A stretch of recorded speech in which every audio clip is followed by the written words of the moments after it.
Your career high Yo, score. ask questions. Cut please. fade? 29. One. Oh, no way. Oh, wait, okay. Next, 29-19 the first half. What was working for you? Just taking the shots that were presented and they were going in. What do you guys think about Max's performance in the first half? It's kind of like at one point you got a feet out of hand, right? Yeah, it's just great to see it, man. Like he puts in so much work, so just seeing it present himself in game.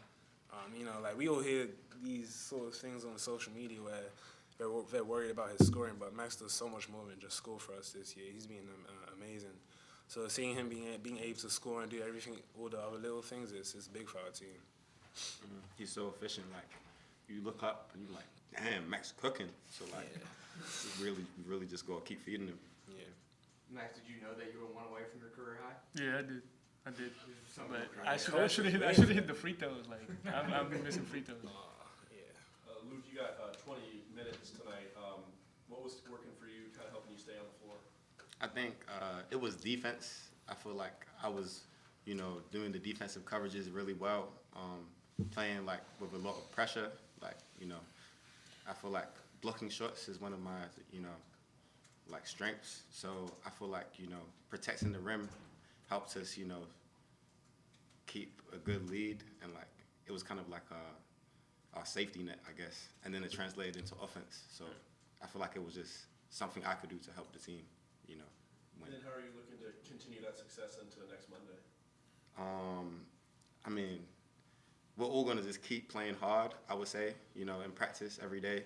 When we're doing defensive coverages, we're gonna help each other, make sure that we're all ready for the game.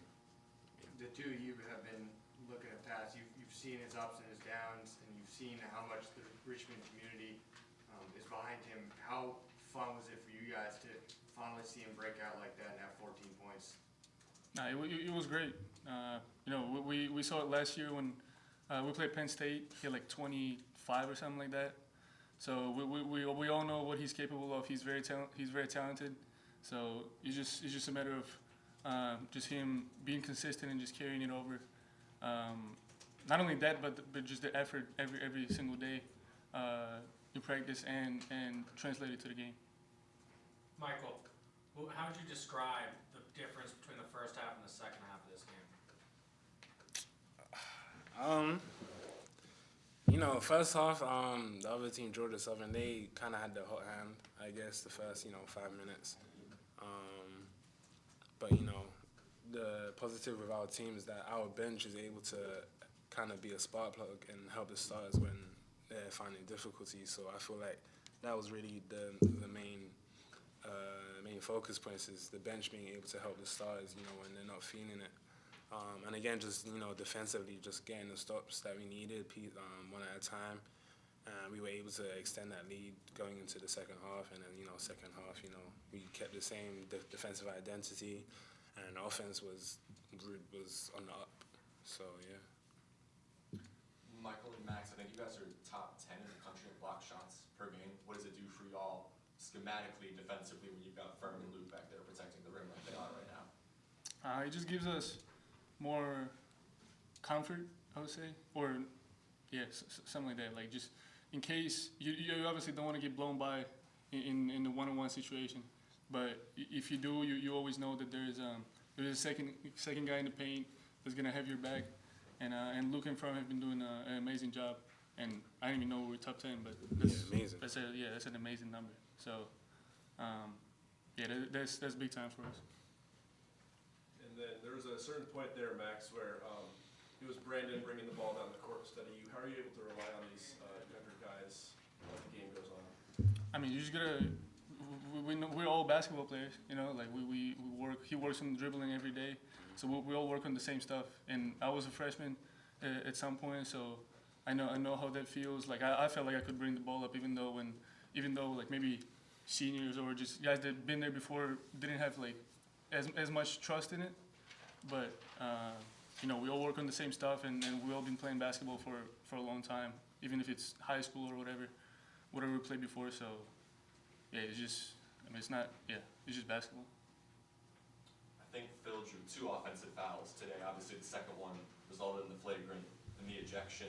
What does it do for y'all from a competitive nature when you've got a guy like that on your team who can give the opponent's skin sometimes with his competitiveness? It's big time for us. Like that shifts the momentum of the game. You know what I mean? Like he's the best defender on our team. I would say like he disrupts every single game. You know, sometimes he's so passionate. Like he sometimes he gets himself in foul trouble, but when he doesn't, then that's like it's all game long. He doesn't take no plays off, and yeah, that just shifts the momentum a lot for us whenever anything like that happens. Did you know early on that you were feeling it tonight? Like when I hit my first when I hit 3 in a row, I was like, okay, yeah, it's going in. It's going in. What's that feeling like when you hit 3 or 4 in a row? Do you feel like you're invincible? I don't even know. Like you try not to think about it as much because like you don't want to get too excited and then you just shooting it like Trust and like all you think about like, oh my god, like I'm about to hit like 10 in a row or whatever.